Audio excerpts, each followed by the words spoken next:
Cross massaging വ്യാപകമായി നടക്കുകയാണ്.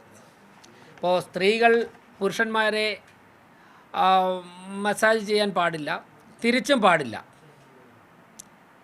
ഇതാണല്ലോ നിയമം. എന്നാൽ വ്യാപകമായി ഈ സ്പാകളുടെ മറവിൽ ഇത്തരത്തിലുള്ള മസാജിങ് നടക്കുകയാണ്. അതുപോലെ തന്നെ മാസിയർ, ഡോക്ടർ, ഇവർ രണ്ടുപേരുടെയും സാന്നിധ്യം നിർബന്ധമാണ്. ലൈസൻസ് കൊടുക്കുമ്പോൾ തന്നെ പറയാറുണ്ട്. പക്ഷേ പല സ്ഥലങ്ങളിലും അംഗീകൃത മാസിയർ ഉണ്ടാകാറില്ല, ഡോക്ടർമാരും ഉണ്ടാകാറില്ല. അത് ഞങ്ങൾ പരിശോധന നടത്തും. അതോടൊപ്പം തന്നെ ചില ഡോക്ടർമാർ ഇക്കാര്യങ്ങൾക്ക്, ഇത്തരത്തിലുള്ള നിയമവിരുദ്ധമായ കാര്യങ്ങൾക്ക് ഒത്താശ ചെയ്യുന്നു എന്നുള്ള വിവരവും ലഭിച്ചിട്ടുണ്ട്. ആ ഡോക്ടർമാർ പോലീസിൻ്റെയും കോർപ്പറേഷൻ്റെയും കർശന നിരീക്ഷണത്തിലാണ്. മെഡിക്കൽ കൗൺസിലിനെ വിവരം അറിയിക്കുവാനുള്ള നടപടികൾ സ്വീകരിക്കും. മറ്റൊന്ന്, ചില പോലീസ് ഉദ്യോഗസ്ഥന്മാർ ഇത്തരത്തിലുള്ള അനധികൃത മാഫിയകളുമായി സൗഹൃദം സ്ഥാപിച്ചിട്ടുണ്ട്. അവരെക്കുറിച്ചുള്ള വിവരങ്ങൾ ലഭ്യമായിട്ടുണ്ട്. അത് കോർപ്പറേഷൻ വിവരങ്ങളുണ്ട്. അതോടൊപ്പം തന്നെ ഉന്നത പോലീസ് ഉദ്യോഗസ്ഥർക്ക് അവരുടെ വിവരങ്ങളുണ്ട്. അതുകൊണ്ട് തന്നെ ഇതൊക്കെ അവസാനിപ്പിക്കാൻ വേണ്ടി കോർപ്പറേഷനും പോലീസും സംയുക്തമായി ചില ഇടപെടലുകൾ നടത്തുവാൻ വേണ്ടി ആലോചിക്കുന്നുണ്ട്.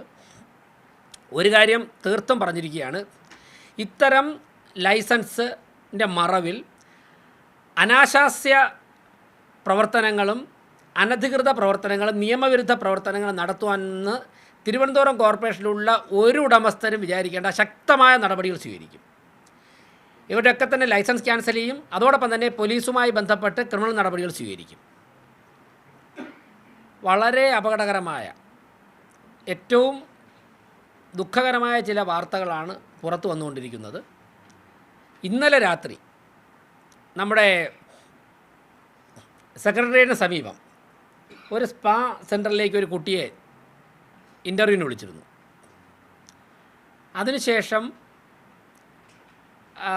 അറിയാൻ സാധിച്ചത് വളരെ വിഷമകരമായ സാഹചര്യത്തിൽ, അതായത് ആ കുട്ടിയെ കയ്യേറ്റം ചെയ്യാൻ വരെ ഉള്ള സാഹചര്യം അവരുടെ ഉടമസ്ഥൻ്റെ ഭാഗത്തുനിന്നുണ്ടായി എന്നാണ് മനസ്സിലാക്കുന്നത്.